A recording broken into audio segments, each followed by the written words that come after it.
It is the first time that I'm doing this type of video and this long of a video in English.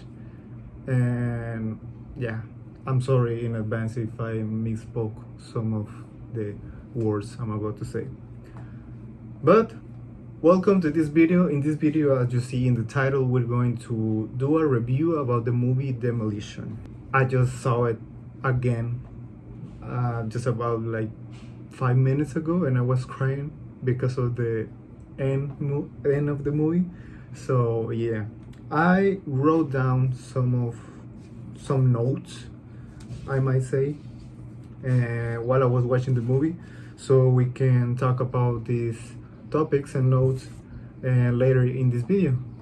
As you can see, I wrote down a lot. But first, I'm not gonna give you any spoilers in the introduction of the movie.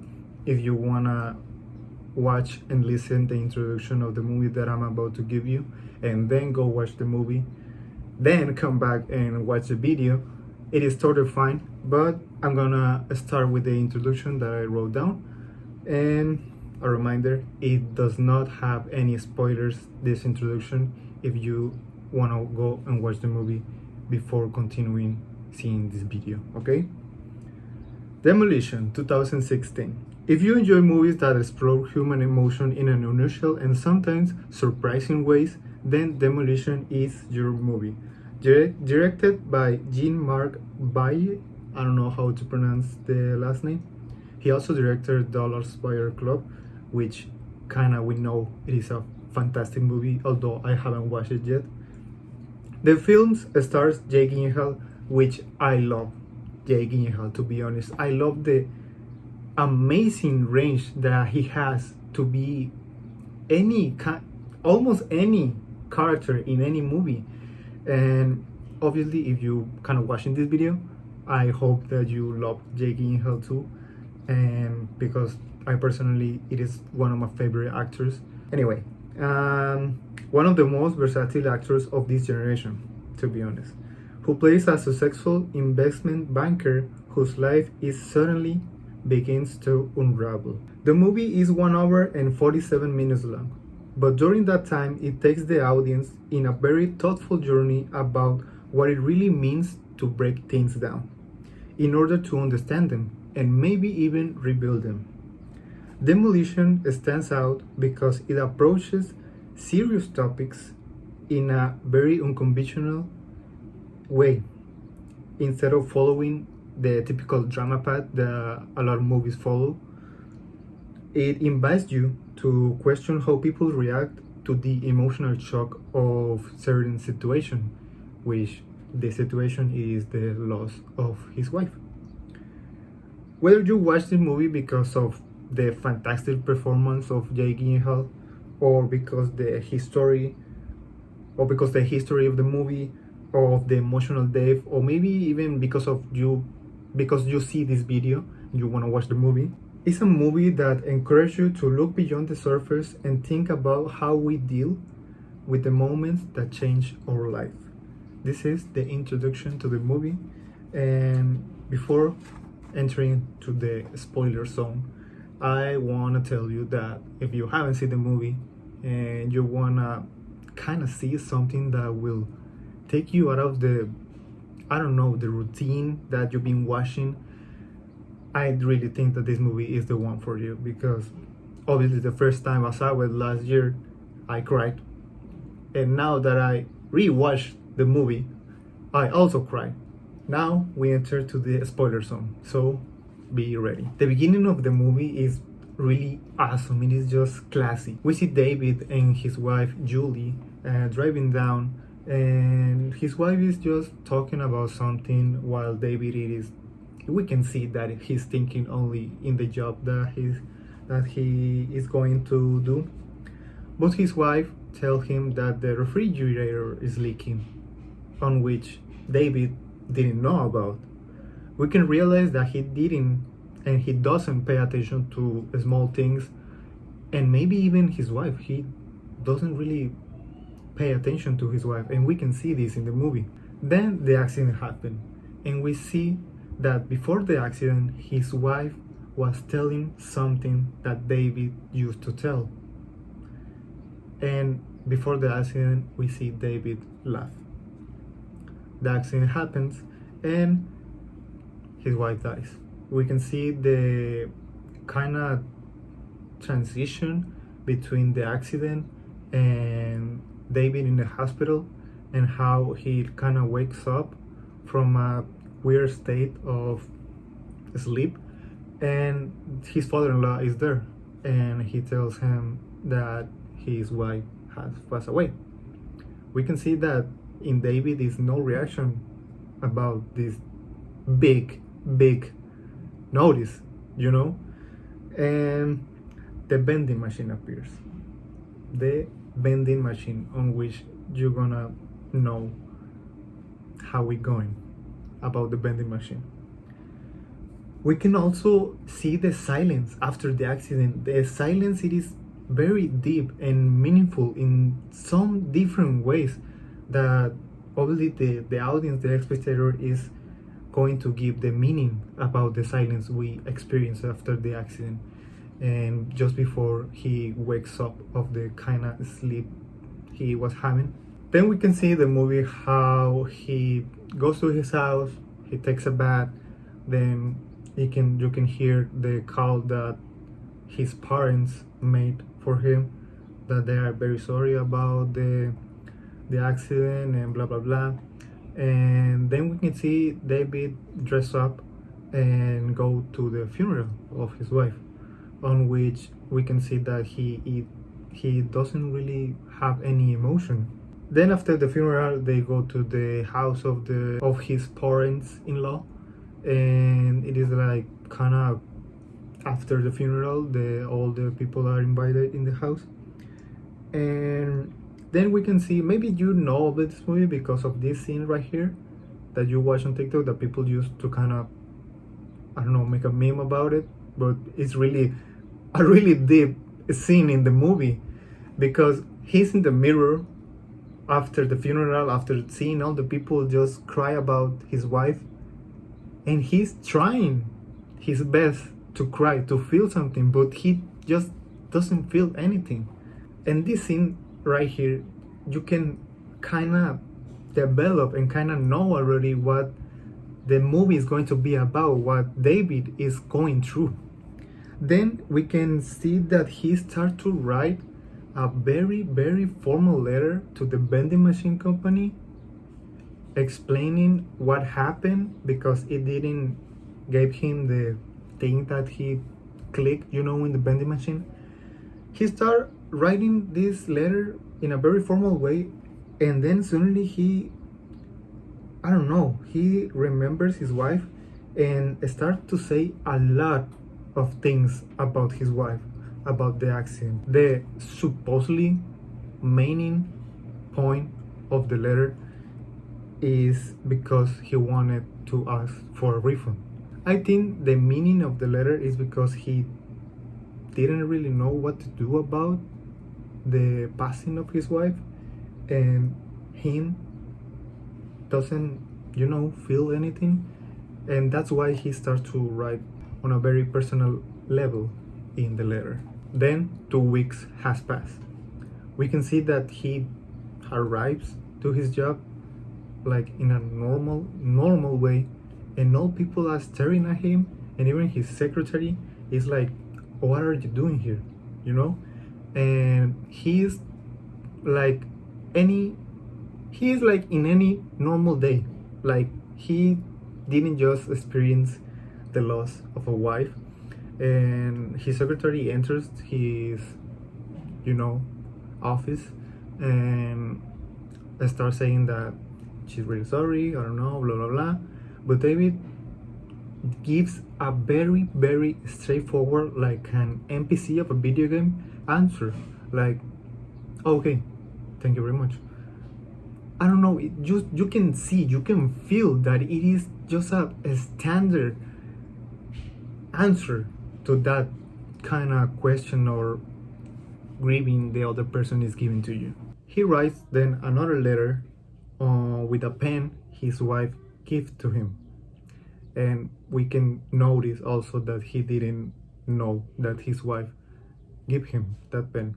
Then we can see how he starts to wanna have his routine back, going to his job, getting in the train, and we get introduced to this train guy. We get introduced to this train guy earlier, a little bit earlier in the movie, and David says that he lied to him about his job and he didn't really want to listen to this guy.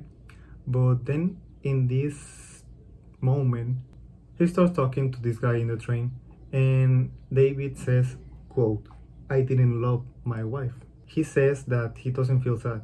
We can see that also in this moment, that he doesn't kind of feel anything. Then the train guy asks him, what does he feel?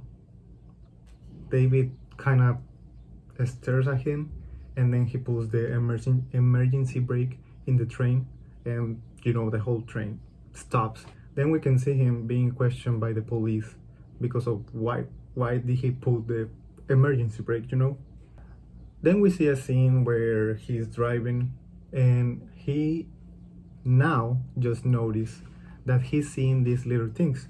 I quote, "I started to see things I didn't see before. Maybe I saw them, I just wasn't paying attention." This has a very deep meaning. You have this routine, you have this job, you have your wife, and you think your life is just settled down, that on a very deep level you don't even see such small things like the wind. How the wind blows the trees, or maybe little squirrels, I don't know, birds. And all this time he keeps writing letters to the vending machine company, on which letters, as the first one, he just forgets about the principal point of the letter, to ask for a refund. He just starts talking about his life and how he's seeing little things, on how he's experiencing this moment, how he's feeling, because he didn't really have someone to talk to. He receives the call, customer service department, and the person in the customer service department of the vending machine asks if he has someone to talk to. Then he received another call and had a conversation with Karen, which is the customer service department lady that he was sending all these letters to, and they were supposed to have a date. All this happened in a very short period of time, and then we see how this evolution of his mental problems start to develop as he starts to dismantling a lot of things. He dismantles a door in the bathroom of his job. He dismantles the fridge, the whole freaking fridge he dismantles. Then he's in the train again. He sees a woman staring at him. He approaches that woman and starts to having a conversation, on which he starts saying that, "Maybe I know you. I feel like I know you." He starts to have a conversation with him, like the most fluent conversation we see David had in a lot of time. And he's speaking. He starts speaking about his wife also. And then this woman asks him, "Why did you marry her?" And then all of the noise came back, and it's like David came back to reality, and he doesn't know what to answer, but he says, "Because it was easy."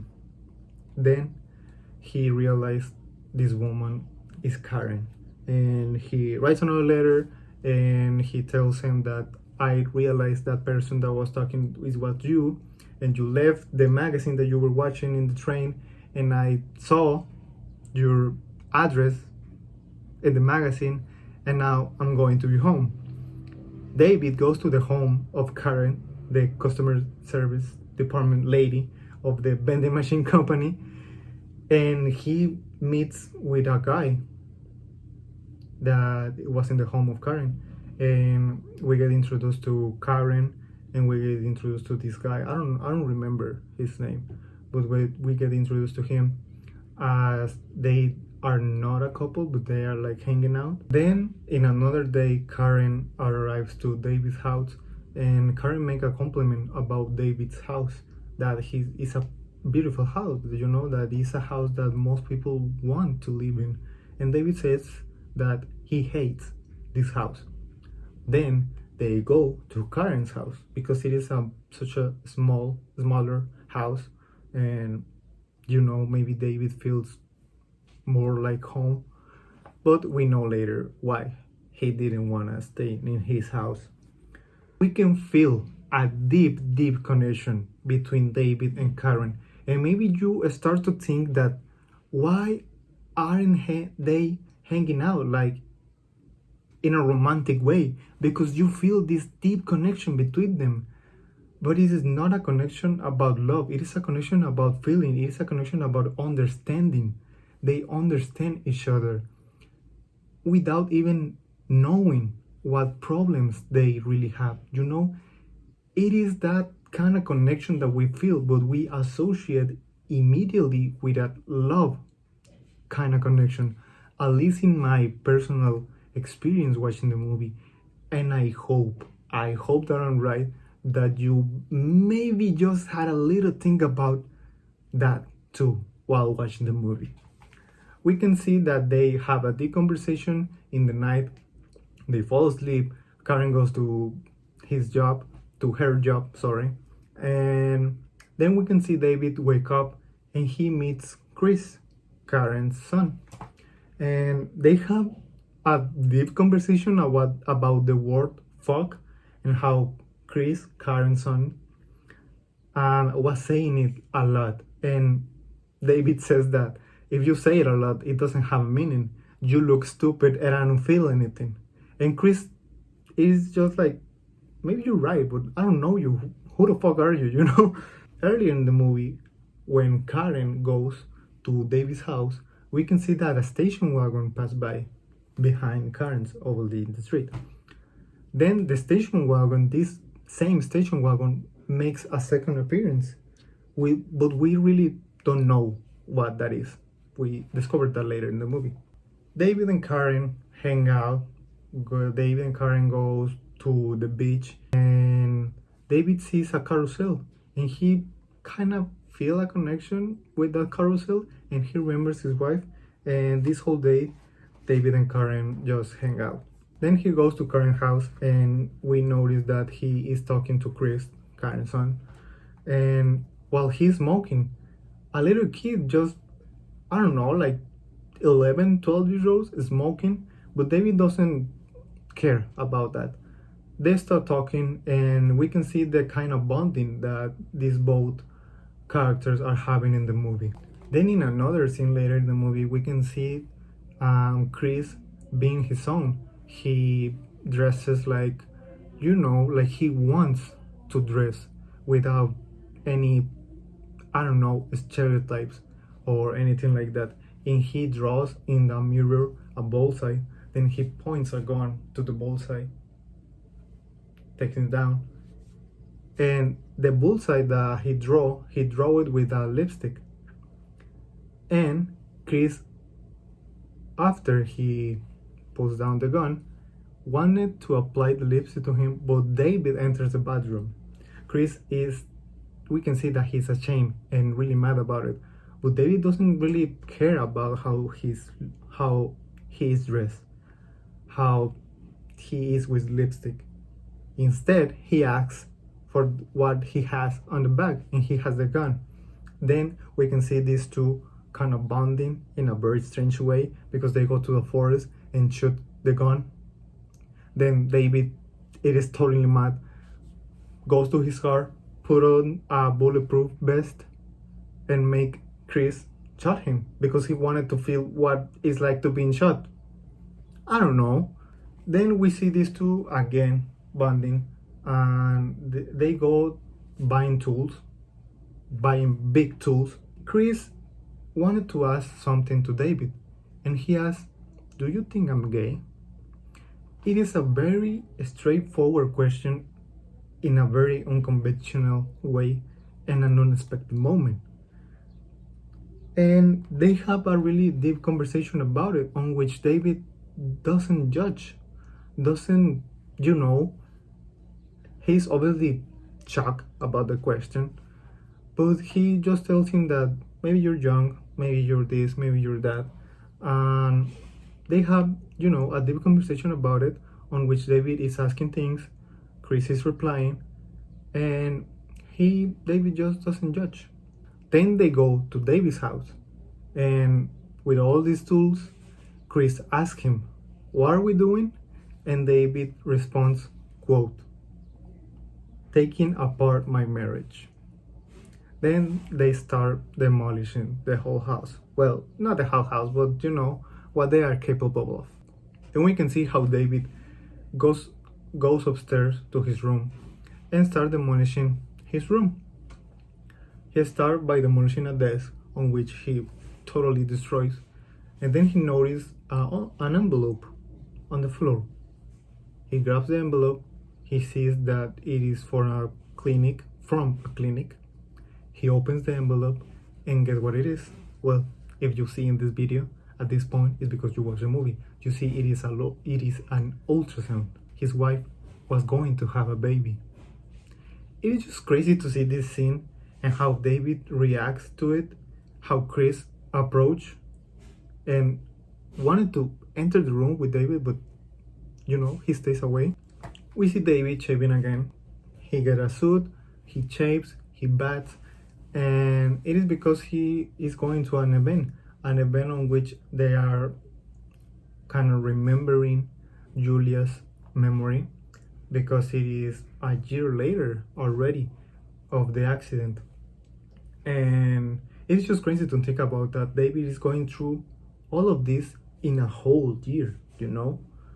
But in the movie, we kind of feel like it's happening like this in just a few weeks. But he goes to this event on which he invites Karen. When they get to the event and David goes to a room, the room on which he wrote the first letter to the vending machine company, his father-in-law enters the room and he confronts him, saying that how can you possibly bring another woman to this event, you know? And his father-in-law told him that it should have been you in the accident, you know? Then David is in silence. He takes a envelope out of his pocket and hands it to him. It is not the ultrasound thing. It is a document that his father-in-law was asking for him to sign already. A document that was saying that David supports the funding and the scholarship that the event is about in memory of Julia.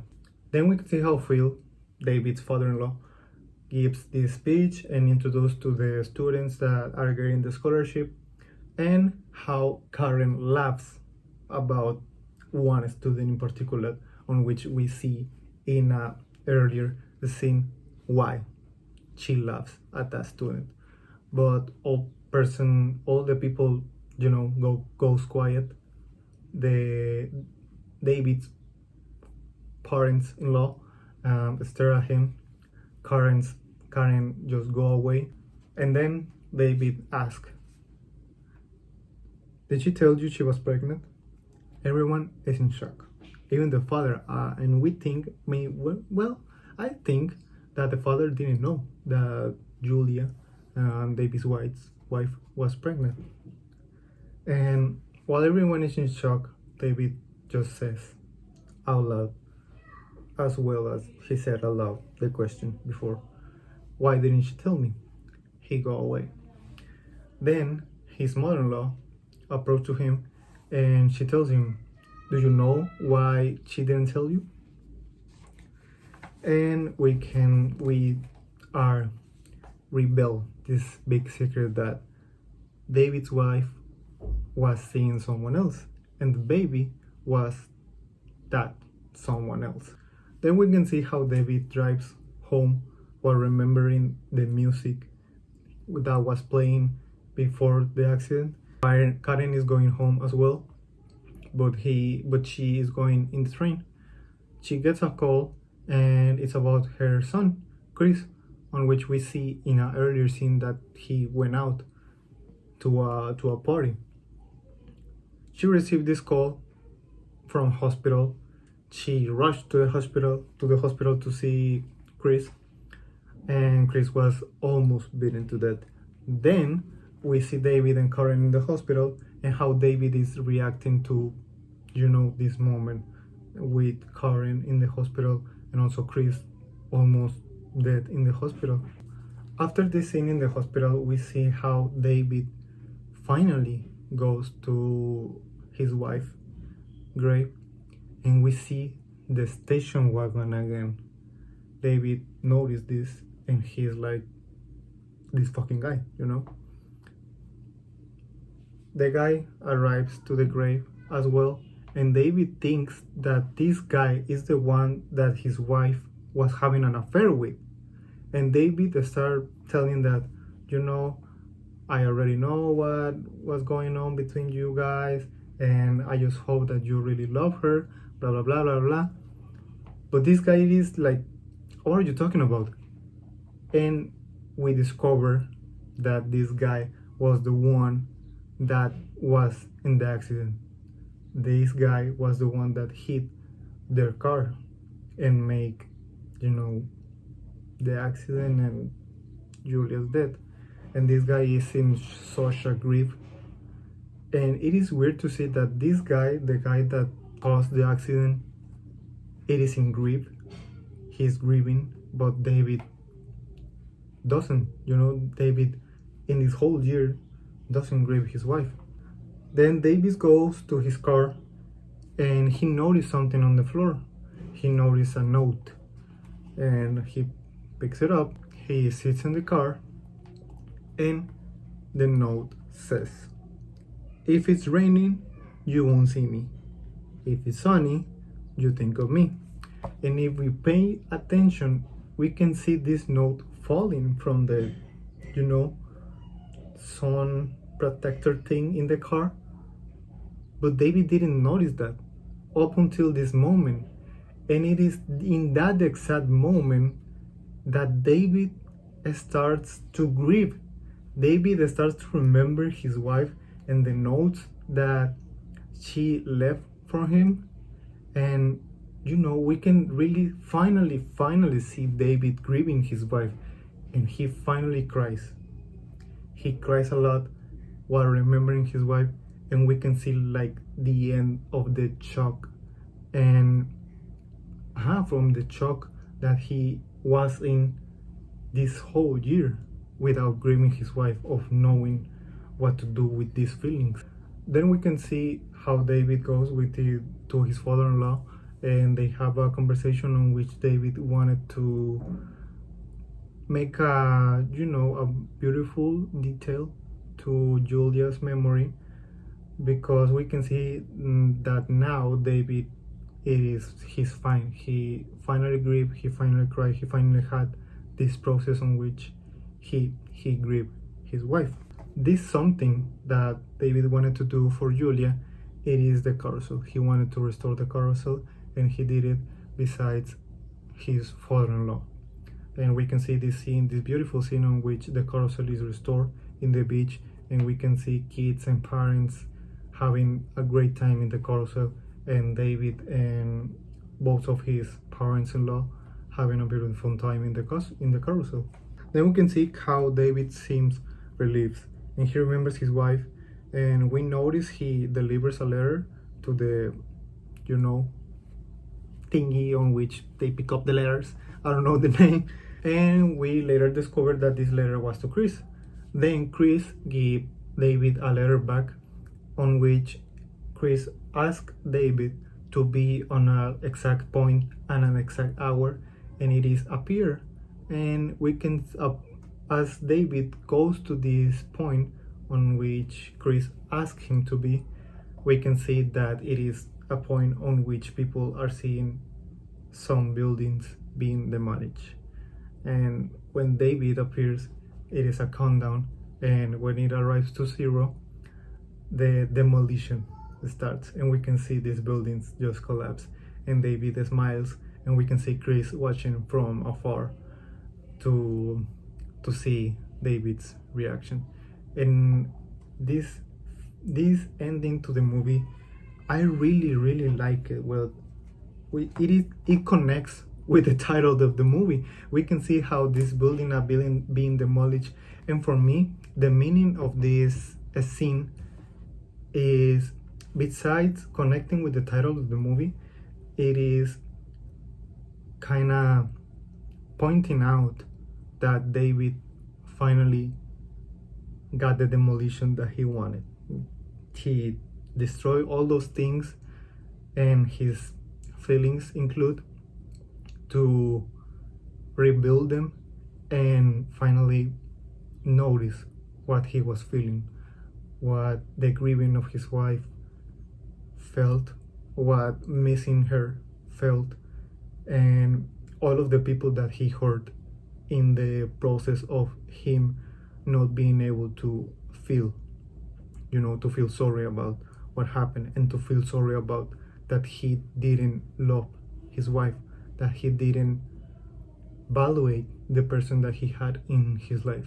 And I want to finish this video with this reflection, with this point out, that we can apply all of this that we saw and experienced in the movie, not depending on if we experience the same situation that happened in the movie. We can apply it in any kind of situation we are having trouble with.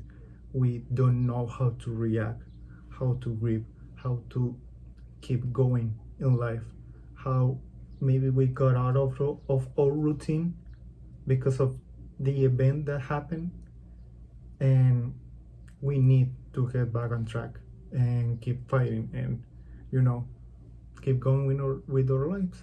And I think you can see this movie and maybe give the meaning to it, as this meaning is personal and how I see the movie, and this is the meaning that I give the movie.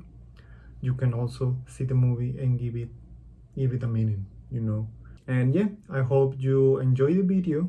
I hope you watch the movie, and if you haven't watched it, now it is the time to go see the movie.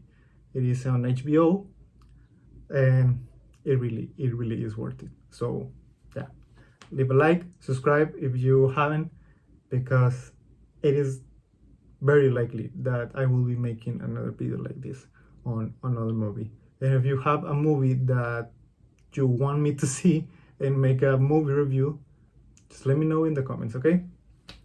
That's all for me. Thank you for watching this video. Goodbye.